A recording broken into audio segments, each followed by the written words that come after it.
On October 19, Omar Abdullah-led government, the first in a decade in Jammu and Kashmir, passed a resolution seeking the restoration of statehood to Jammu and Kashmir. A few days later, the governor of Jammu and Kashmir, Manoj Sinha, cleared the resolution. Jammu and Kashmir lost its statehood on August 5, 2019 when the BJP made the Article 370 move in the parliament. Article 370 provided limited autonomy to Jammu and Kashmir. Not only was Article 370 removed, but also the Jammu and Kashmir was split into two union territories. One of the largest states in India was split into two union territories, Jammu and Kashmir and Ladakh. Jammu and Kashmir was provided a legislature, while Ladakh was not provided one.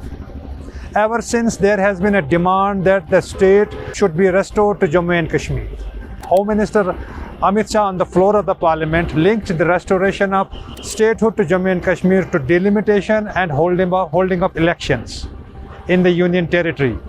Delimitation was completed in 2022 September and elections were held for the first time in Jammu and Kashmir after the removal of Article 370 in three phases: September 18, September 25 and October 1. In the elections, political parties, regional political parties, especially National Conference, PDP, including the Congress, made restoration of Article 370 and statehood a major poll plank. BJP's bigwig who campaigned in Jammu, like the Prime Minister of India, Narendra Modi, Home Minister Amit Shah and others, said that they were committed to the restoration of statehood, but at an appropriate time. After Omar Abdullah's government was sworn in on August 17, in the first cabinet meeting led by Omar Abdullah, the resolution for restoration of statehood was passed. Later, Omar Abdullah also travelled to Delhi and handed over the copies of resolution to Prime Minister Narendra Modi. He also met Home Minister Amit Shah and also Surface Transport Minister Nitin Gadkari. Observers say that Omar travelling to Delhi with the resolution signalled his intent to engage with BJP for smooth governance. Given the fact that the LG still controls the levers of the power in Jammu and Kashmir, Omar is keen to have a frictionless relationship with Lieutenant Governor and also with the centre. In Kashmir and in Jammu, there is a growing demand that the statehood should be restored. Though in Jammu, the demand for the restoration of Article 370 is muted, but in Kashmir, it still remains an emotional issue. Observers say that Omar is now primarily focusing on the restoration of the statehood because unless the statehood is restored, he will be hamstrung in governing, because currently Jammu and Kashmir being a union territory, the government faces political, administrative and constitutional challenges. There is very little room for Omar Abdullah to maneuver, given the fact that in a union territory, only 10% of the elected members can be inducted into the cabinet. Currently, Omar Abdullah and 5 ministers are part of the cabinet. Omar Abdullah passing this resolution in the first meeting of his cabinet drew flack from his opponents, like the PDP. PDP's youth leader Wahid Paras said that by passing resolution only for statehood, Omar was ratifying the decisions taken by the BJP on August 5, 2019. Sajad Lone, the leader of People's Conference, also came down heavily on Omar Abdullah and his government, saying that resolution should have been discussed and passed in assembly. He also reminded Omar Abdullah that the resolution should have been passed in assembly, which is a forum where varied opinions are reflected. He also reminded them that in 2002, when National Conference passed resolution for restoration of autonomy in 2002, it was done in the assembly. It's a separate matter that the resolution of that resolution was handed over to the government of the day in the center, but it was consigned to the dustbin of history. That's a very clear fact that everybody knows in Kashmir, and also all political parties are mindful of the fact. Now, there is growing concern about when will the statehood be restored to Jammu and Kashmir.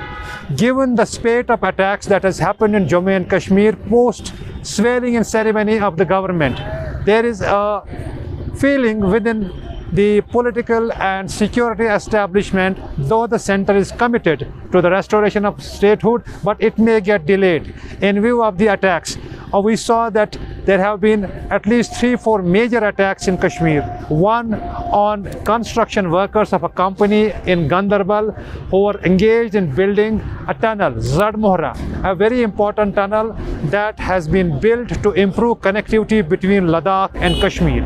We have also seen that post-swearing-in ceremony of Omar Abdullah and his cabinet, there have been attacks on the migrant laborers in Kashmir.